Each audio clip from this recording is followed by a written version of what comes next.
he flew back to the United States and left me in Spain, in Madrid, Spain, alone for a week.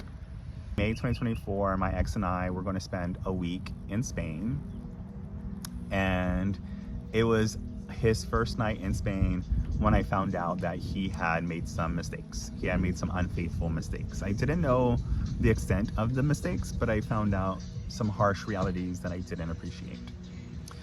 Well, he flew back to the United States and left me in Spain, in Madrid, Spain, alone for a week. So I spent a whole week in Spain alone, and poor, young, naive Michael, because at that time, even though he had just done that, I had faith and hope that we still would work it out. And so that summer, 2024, I was giving him the space that he said he needed, because we're going to work things out. And I was contacting therapists and marriage counselors so that we can work things out. And looking back at that version of Michael, and this is one of the ways that I've grown from that pre-2024 to the post-2024, or the pre-May of 2025 and the post-May of 2025, is I look at that Michael and I look at that person who didn't love himself enough.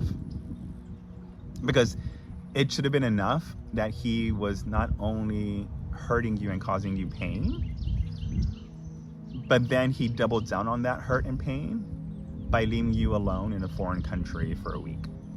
Right? And that should have been the red flag. That should have been the flags of all red flags. But months later, there I was trying to ensure that a relationship was going to work through.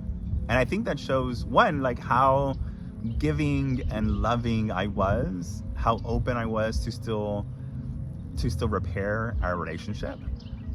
But I also think it shows, looking back on it now, that poor naive Michael, like, no, love yourself enough to not put yourself in those situations, right? I found out the real truth in August. The whole story came out in August. So remember, May was Spain, summer, trying to rebuild. August, the truth came out. The full truth, nothing but the truth, so help him God. It came out, and that's when he ghosted me. Remember, 14 years of partnership. We were together for 14 years. The truth came out in August, and I never heard from him ever again. No conversation, no text message, no email, no phone call, no voicemail, no letter in the mail, no communication. Absolutely ghosted me. And so I had to find closure for myself.